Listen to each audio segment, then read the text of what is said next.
Selamat pagi semua, perkenalkan kami dari kelompok Aristoteles, saya Dimas Pangestu. Saya Dewa Yugita Ginanti. Saya Padiani Manika Setiawan. Dan saya Felicia Sidarta. Pada pagi ini akan ada 4 pembahasan yang akan kami bahas. Dimulai dari ateisme oleh Richard Dawkins dan masalah kejahatan, jawaban para filsuf abad pertengahan, jawaban tambahan relevan filsuf di luar abad pertengahan, dan diakhiri dengan kesimpulan. Jadi saya akan memasuki pembahasan pertama, yaitu duduk perkara ateisme oleh Richard Dawkins dan masalah kejahatan. Richard Dawkins adalah seorang ateis yang memberikan ungkapan mengenai realitas ketuhanan. Dia mengungkapkan persoalan tentang Allah sebagai objek kajian ilmiah. Dengan hipotesis ini, Dawkins menyatakan dirinya sebagai seorang ateis de facto. Dia mengklaim bahwa adanya hal-hal yang tidak bisa dijelaskan sains, membuktikan misteri Allah.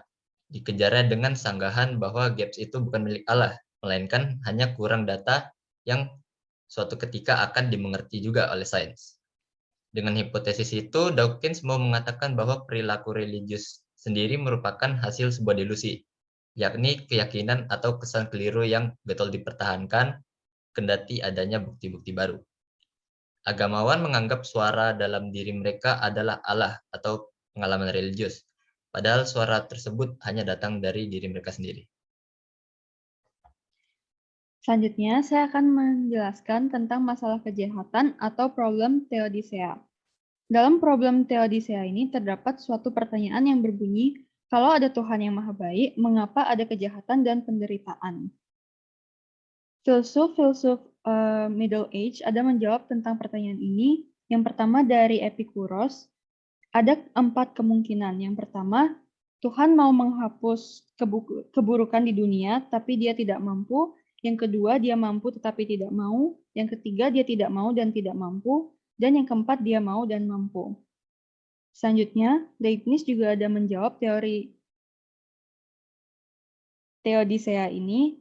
Kejahatan ada di dunia ini karena ciptaan tidak sempurna penciptanya. Manusia diciptakan dengan kehendak bebas. Yang ketiga, dalam ketidaksempurnaannya dan kehendak bebasnya, manusia memilih kejahatan moral lalu menjadi korban kejahatan. Berarti awalnya dunia dan manusia itu baik. Tapi karena ciptaan itu tidak sesempurna pencipta, jadi manusia juga punya kehendak untuk terjatuh dalam dosa dan muncullah kejahatan. Selanjutnya, Boethius juga memiliki tesis yang berbunyi bahwa perbuatan-perbuatan baik ini harus dipikirkan berhubungan dengan Tuhan juga. Jadi kita jangan mikir bahwa ada Tuhan kok masih ada kejahatan, tapi seharusnya kita berpikir kalau nggak ada Tuhan, dari mana kebaikan itu ada. Oke, baik. Lalu kami akan membahas bagian kedua, yaitu jawaban para filsuf abad pertengahan. Saya akan memulai dari Dawkins dulu. Dia mengungkapkan persoalan tentang Allah sebagai objek kajian ilmiah. Dia juga sering mengomentari dan membantah setiap argumen tentang eksistensi Allah, baik pada keyakinan monoteis ataupun politeisme. Bantahan dari Dawkins juga bisa dikatakan sebagai via negativa untuk membuktikan bahwa Allah hampir pasti tidak ada. Menurutnya, dia tidak tahu pasti bahwa Allah tidak ada, tetapi dia yakin bahwa Allah itu mustahil ada. Maka dia hidup dengan anggapan bahwa Allah itu tidak ada. Dan menurutnya perilaku religius adalah delusi dan kekeliruan.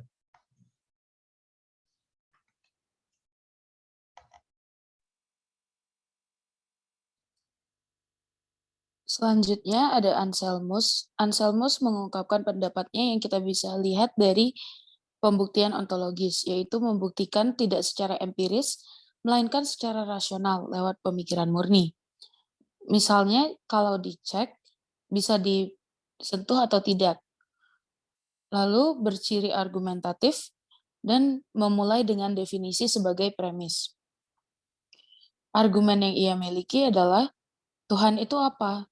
Tuhan adalah pengada yang tidak dapat dipikirkan sesuatu yang lebih besar daripadanya. Namun, sesuatu yang tidak dapat dipikirkan sesuatu yang lebih besar daripadanya. Tentu ada dalam kenyataan dan bukan hanya dalam pikiran. Jadi, Tuhan itu realitas tertinggi dan tidak ada lagi yang lebih tinggi. Tuhan bukan hanya definisi di pikiran, tetapi ada di luar pikiran juga. Karena Tuhan ada di luar pikiran kita, maka Tuhan terbukti nyata. Pendapat Anselmus ini juga bertolak belakang dengan pemikiran dari Dawkins tadi, karena menurut Anselmus Tuhan itu lebih dari pikiran. Kalau Feuerbach, ia memiliki pemikiran yang tidak selaras dengan Anselmus. Feuerbach ini adalah sang bapak ateis modern yang sering menginspirasi tokoh-tokoh ateis lain. Ia berpendapat bahwa yang nyata adalah Allah yang tidak kelihatan, sedangkan manusia hanyalah wayangnya. Padahal yang nyata adalah manusia. Bukan manusia pikiran Allah, tetapi Allah lah pikiran manusia. Bagi Feuerbach, manusia indrawi tidak bisa dibantah, sedangkan roh semesta hanya berada sebagai objek pikiran manusia. Yang disebut Allah adalah suatu mimpi dari manusia. Kata Allah ini harus diganti dengan kata hakikat manusia, dan agama harus diganti dengan politik. Agama, menurut Feuerbach, merupakan suatu gambaran akan keinginan-keinginan manusia yang tidak terbatas, yang dibentuk oleh manusia tentang dirinya sendiri dan tidak lebih dari proyeksi hakikat manusia saja. Selanjutnya, menurut si Thomas Aquinas, dia mempunyai 5 argumen atau pancamarga. Yang pertama, untuk argumen yang pertama yaitu tentang gerak atau motion. Jadi segala sesuatu yang ada di dunia ini semuanya bergerak, tapi ada sesuatu yang dia merupakan penggerak dan tidak bisa digerakkan, atau disebut sebagai motor immobilis. Bagi orang yang percaya, ini adalah Tuhan. Terus untuk argumen yang kedua, yaitu tentang penyebab. Segala sesuatu di dunia ini pasti ada penyebab awalnya. Tuhan disebut sebagai prima causa, karena Tuhan merupakan penyebab awal dari segala sesuatu. Dari argumen ini, kita juga bisa menyangkal ungkapan yang diungkapkan oleh si Dawkins mengenai Tuhan hanyalah kajian ilmiah. Untuk argumen yang ketiga, yaitu tentang possibility atau kemungkinan. Jadi, di dunia ini ada kemungkinan hal yang ada dan hal yang tidak ada. Tapi ada satu hal yang selalu ada, dan bagi orang yang percaya itu adalah Allah.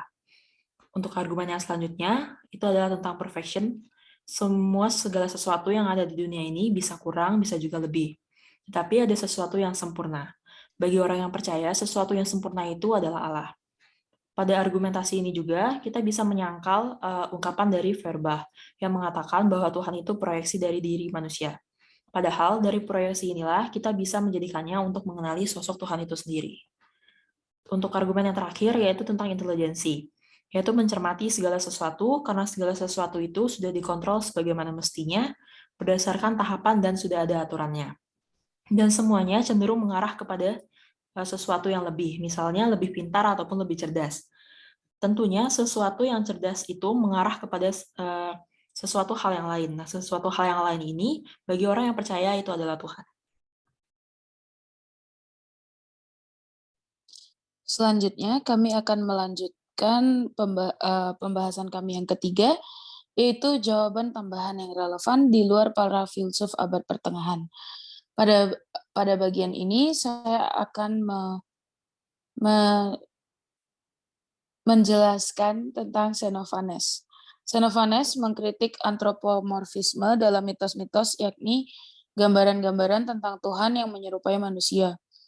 Penolakan Xenophanes atas antropomorfisme itu nampak jelas dalam fragmen-fragmennya.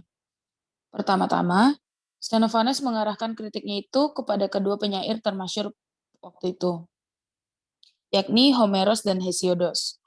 Karena mereka menceritakan tentang Tuhan dengan atribut-atribut yang negatif, sebagaimana dilakukan manusia, seperti mencuri, berbohong, dan berzina.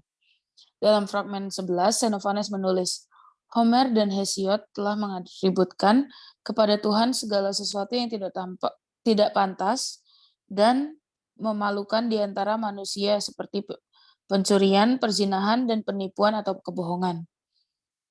Kedua, Xenophanes juga menolak ajaran bahwa Tuhan dilahirkan dan berpakaian, serta memiliki suara dan tubuh sebagaimana manusia.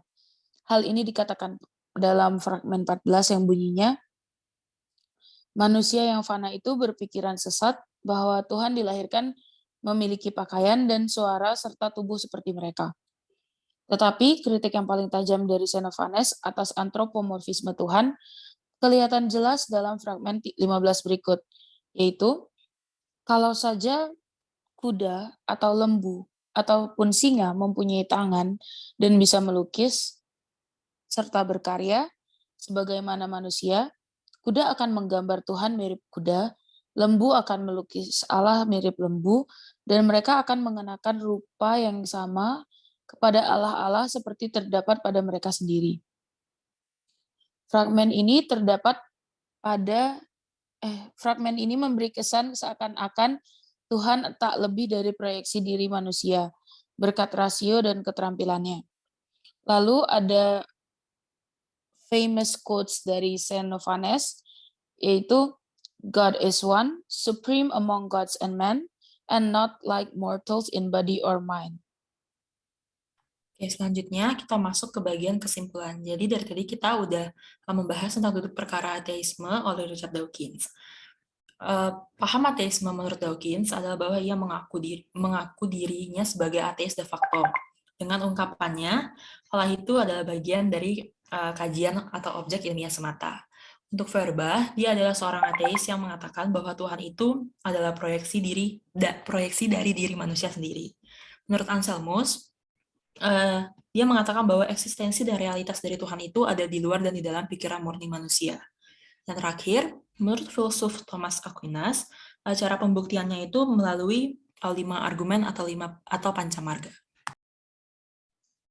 Oke deh, sekian yang kami bisa paparkan pada pagi hari ini. Mohon maaf jika ada salah kata dan terima kasih semua.